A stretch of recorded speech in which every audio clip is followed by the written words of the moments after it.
I am guessing that none of us in here have had as difficult and an uncomfortable, a cringeworthy conversation with our parents than our listener had to have with their parents this weekend. What is the most uncomfortable one you guys have ever had to have with your parents? Oh my God. I feel like it's the obvious one. Like the one? Yeah. That one was pretty cringy. The birds and the bees one? Yeah. Okay. I'm guessing that moms took that one? My mom took that one and she cornered me because I remember, I will never forget this because I already knew because I was a fast kid. And my mom was looking at like AOL.com and an article about Jamie Lynn Spears popped up. You know what I'm talking about? Like when she was going through her teen phase. Mm-hmm. And she looked at the article and she goes, do you know how this happens, Abby? And literally I took off and locked myself in the bathroom. I was like, I know! They told me at the lunch table.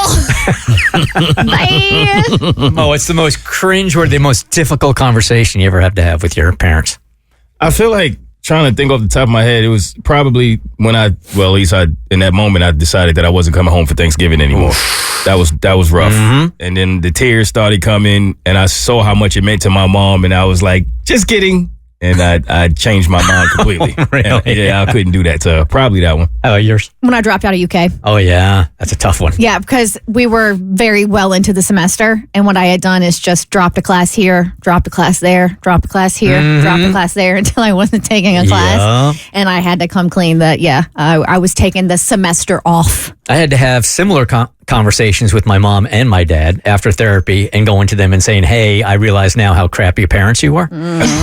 Those weren't easy. That's got to be tough. Those were tough. But I'd still rather have that one than this one. Hey, Mom, Dad, I can hear what's going on in the bedroom.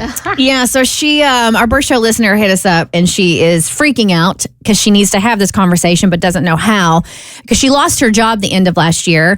And she, at the age of 20-something, ended up moving back in with her parents. They've been very kind to open their home so she can kind of get back on her feet, save some money. However, the walls are very thin in the house. And her parents, though they've been married for a long time, are still very, very much blissfully in love with each other and like to show each other on that physical level how much they love each other. So she hears them doing it all the time. And she's hit her breaking point. All right, the update reads, first off, thank you for reading my email and giving me advice and some much needed laughs. I decided I was just going to talk to my mom and finally address the situation. Daughter to mother seemed way better than daughter to father. I agree. I thought I had a solid plan. Really didn't want to do it at home. So I invited my mom out to lunch thinking a nice casual setting would make the conversation easier. Nothing like a little Panera salad to make this combo go down easier. Is that a conversation you want to have in public? No. Absolutely not. I wouldn't think so. Hell no. Nope. We had a good time. Chatted about life, my job search, some family updates. Every time I tried to bring it up, my stomach knotted up, and I just couldn't do it. How do you casually slide in, hey, I can hear you and Dad getting freaky at night, into a conversation over chicken salad? We were nearing the end of lunch, and I knew I needed to rip the Band-Aid. I literally opened my mouth to say something about my mom and Dad's intimate sessions, but instead, I blurted out, who are you rooting for in the Super Bowl? I panicked. The words just wouldn't come out, and my mom hates sports and was thoroughly confused. So now I'm back to square one. Still traumatized, still losing sleep, and still no closer to addressing it.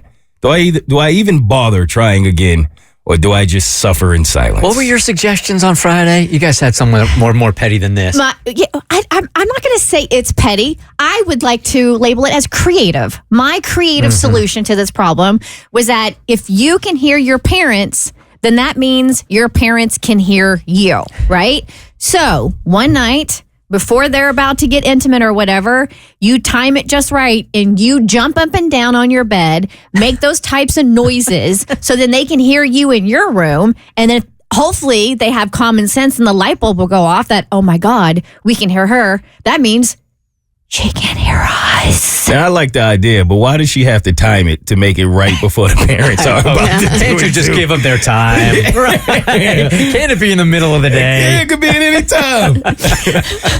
How about just saying something to the effect of, even over dinner or whatever, man, I can hear everything in your room. I mean, the walls are so thin. Can you guys hear what's going on in my room? That's what I would do. Just like that. I actually had to do this to an apartment neighbor a couple of years ago. So I lived in an apartment where the bedroom rooms were up against each other, so we shared a wall. And every night, like clockwork, at 12:45, I'd hear.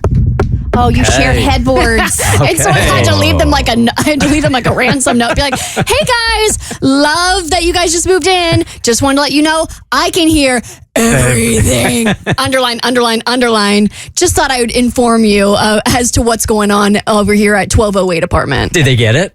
Oh yeah, they got it. And then they moved out the next month. So Did they really? they were there 4 months and I was like, my work here is done.